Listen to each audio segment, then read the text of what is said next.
Gracias.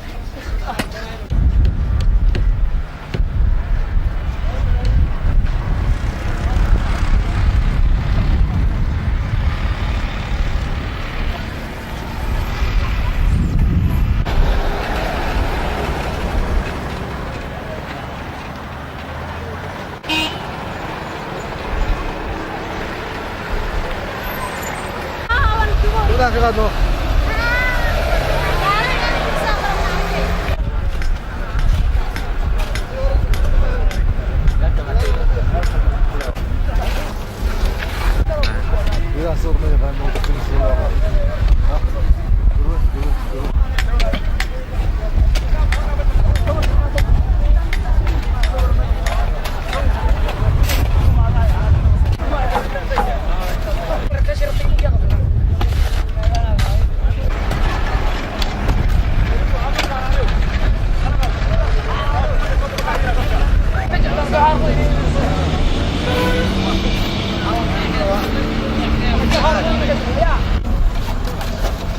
Gel.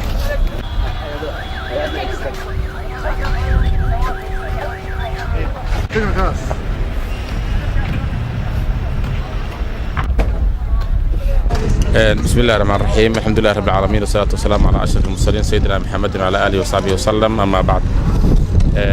marka ilaaba maad iskale waxaan halkan maanta u joognaa waxay tahay argadii la dhagax dhigay sanad ka hor naga halawday naga qalloocatay inaan dib aan u dayactirno dhagax dhig mahal maanta waa dayactir oo aan ku sameeyo dib habeen saddex ciladoo marka hore jirtay rabnaa inaan saxno oo ay ka kow ka tahay argadu inay qalloocneed inay gaabneed laamin ay u dhaweyd alxamdulilah maanta juhdi dheer kadib maamulku waxa u suuro galay inay ku guuleystaan in argadii mar labaad dib loo dhiso lagana soo sikiyo halka ay ku tiilay sanadka hore laga dhisay waxaan u meenayaa maad ka gaarto waxaa maalgeliyey ganacsade Cabdi Cali Faarax oo nagu siiyey gacan weyn naga siiyey inay argada mar labaad aan dhisno iyo dadka deegaanka oo ayagana nagala qayb qaatay inaan argadan ku sameeyno maxaa la yiraahdaa sideedii hore ama si ka sii fiican u keeno nashqada tii hore way ka duwan tahay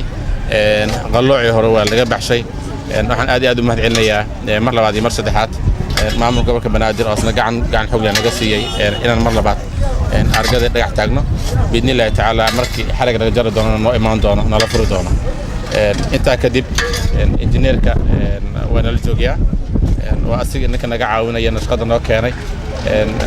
argadana dhismaheeda hadda la wareegay in la dhisan hadduu rabbi idma lagu soo gabagabeeyo 15 maalin 15 cisho gudahood lagu soo wareejiyaan rajadana biidnillaahi tacaala mar labaad mar saddexaad baad saxaafadda maasantiin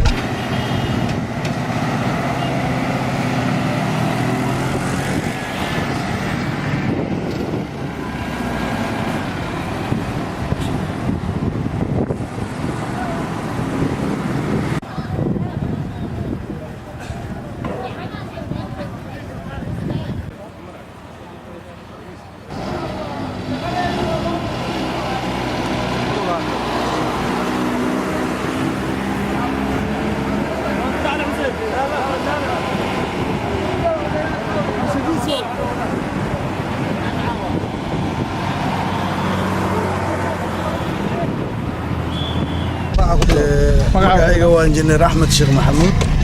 oo doortay injineer Axmed Sheekh Maxamuud oo doortay waxaan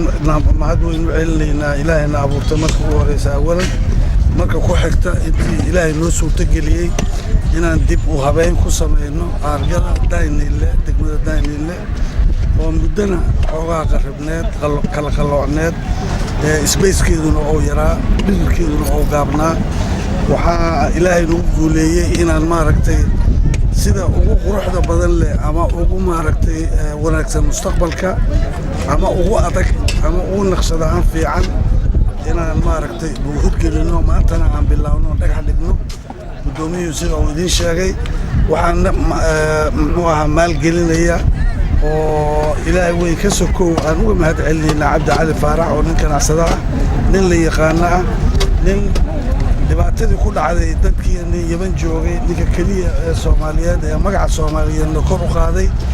xoolihiisa iyo xooggiisa iyo maskaxdiisaba Ilaahay weynay xaq u yeeyo ilaahayna ha kor yeelo ilaahayna ha u barakeeyo iyo degmada oo maaragtay ama gudoomiyaha ha noqoto ama dadka deegaanka ha noqdo isku shuqliyeen inay ayaguna wixii kaaga aadan ay uga soo baxaan gobolka Banaadir oo asaguna maaragtay gacan weyn ka geystay haddana waxaan jecelnahay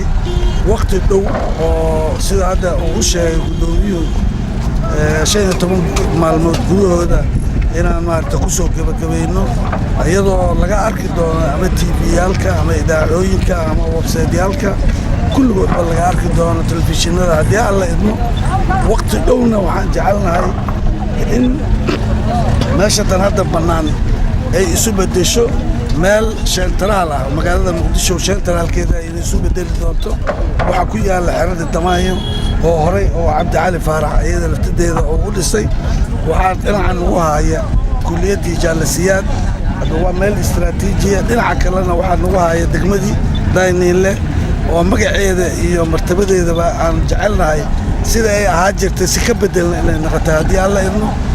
بعد صحافتنا waxaan uga mahadcelinaynaa ka soo qaybgalka ay ka soo qayb gashay oo inoogu timid meesha ama qorseeda ahaado ama ha ahaado raadiya ama ha ahaado telefishinka ayagana waa mahadcelinaynaa rahiim magacayga ah Cabdullaahi Sheekh Maxamed Culisow kana mid ah ganacsatada deegaanka awalaha horta waxaan u mahadcelinayaa allaha nagu kulmiya halkan waxaan kaloo mahadcelinayaa gudoomiyaha oo runtii aad isugu mataqaana isugu howlay in argadan dib mataqaana loo habeeyo waxaan kaloo mahadcelinayaa ganacsada Cabdi Cali Faarax oo runtii ah ninka maanta qaybta uu ballaaran ka qaadanaya waxaan leenahay maalkiisana Allah barakeeyo Allahna mataqaana ajir ka siiyo waxay kaloo yaani faa'iido u leedahay deegaanka oo ah aan meesha laga soo galay degmada Daynile ilinkan marka la yiraahdo kulliyada jaalisiyaad taas oo noqon doonta calaamad weyn oo ka muuqata deegaanka iyo degmada u noqonaysa ahna bilow wanaagsan oo ah ka bilaabatay gobolka Banaadir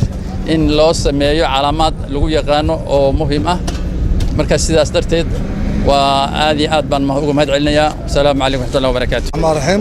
degmada Daynile ilaahay mahadi anoo ka soo jeedo degmada Daynile halkaan ay kamid tahay meelihii aan ku ilaali jiray ariga wadooyinkan oo la dhisan ka hor aan joogi jiray ilaahay mahadi hadda waxay kamid tahay magaalada Muqdisho goobaha ugu bilicsan